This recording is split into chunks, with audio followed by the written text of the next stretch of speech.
Salary credit ಆಯಿತು ಅಂತ message ಬರುತ್ತೆ. ಆ ಫೀಲಿಂಗ್ ಬೇರೆಯೇ ಇರುತ್ತೆ. ಆದರೆ ಗೊತ್ತಾ, ಹೆಚ್ಚಿನ ಜನ ಸ್ಯಾಲ್ರಿ ಬಂದ 3 ದಿವಸದಲ್ಲಿ 60% ಖರ್ಚು ಮಾಡಿಬಿಡ್ತಾರೆ.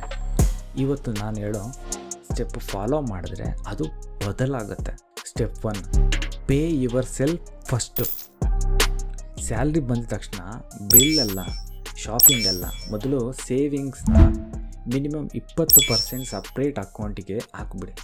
ಇದನ್ನು ಪೇ ಯುವರ್ ಸೆಲ್ಫ್ ಫಸ್ಟ್ ಅಂತಾರೆ. ಸ್ಟೆಪ್ 2, ಫಿಕ್ಸೆಡ್ ಎಕ್ಸ್ಪೆನ್ಸನ್ನ ಕ್ಲಿಯರ್ ಮಾಡಿ. Rent, EMI, insurance, electricity.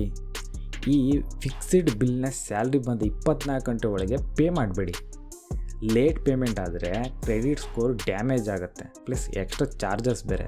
Step 3, SIP start ಮಾಡಿ, ಅಥವಾ ಆಲ್ರೆಡಿ ಮಾಡ್ತಿದ್ರೆ ಕಂಟಿನ್ಯೂ ಮಾಡಿ.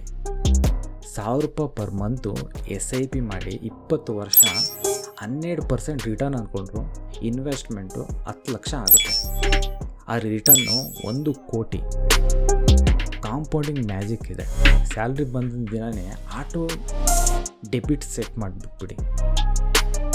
ಸ್ಟೆಪ್ 4, ಎಮರ್ಜೆನ್ಸಿ ಫಂಡ್ನ ಕ್ರಿಯೇಟ್ ಮಾಡಿ. ಇನ್ ಕೇಸ್ ಏನಾರ ಜಾಬ್ ಕಳ್ಕೊಂಡ್ರೆ, medical emergency, bike repair, life unpredictable, ಒಂದು 3 ಇಂದ 6 ತಿಂಗಳಿಗಾಗಷ್ಟು ಸಪ್ರೇಟ್ ಅಕೌಂಟಲ್ಲಿ ಲಿಕ್ವಿಡಿಟಿ ಫಂಡ್ ಅಥವಾ ರಿಟರ್ನ್ ಸೇವಿಂಗ್ಸ್ ಅಕೌಂಟಲ್ಲಿ ಇಟ್ಬಿಡಿ. ಸ್ಟೆಪ್ 5, ಕ್ರೆಡಿಟ್ ಕಾರ್ಡ್ನ 0 ಮಾಡಿ. ಕ್ರೆಡಿಟ್ ಕಾರ್ಡ್ ಮಿನಿಮಮ್ ಪೇಮೆಂಟ್ ಮಾಡ್ತಿದ್ದೀರಾ? ತಪ್ಪು. ಇಂಟ್ರೆಸ್ಟ್ ರೇಟು 36 ಇಂದ 42% ಪರ್ ಇಯರು. 10,000 ಡ್ಯೂ ಇದ್ದರೆ ಇಯರ್ ಎಂಡಿಗೆ 14,200 ಆಗಿರುತ್ತೆ. ಅದಕ್ಕೆ ಫುಲ್ ಪೇಮೆಂಟ್ ಮಾಡೋದು ತುಂಬ ಒಳ್ಳೆಯದು. ಸ್ಟೆಪ್ 6, ಫಿನಾನ್ಷಿಯಲ್ ಗೋಲ್ನ ಸೆಟ್ ಮಾಡಿ. ಗೋಲ್ ಇಲ್ಲದ ದುಡ್ಡು ನೀರಿನ ಥರ ಹರಿದು ಹೋಗುತ್ತೆ. ಸ್ಮಾರ್ಟ್ ಗೋಲ್ನ ಸೆಟ್ ಮಾಡಿ.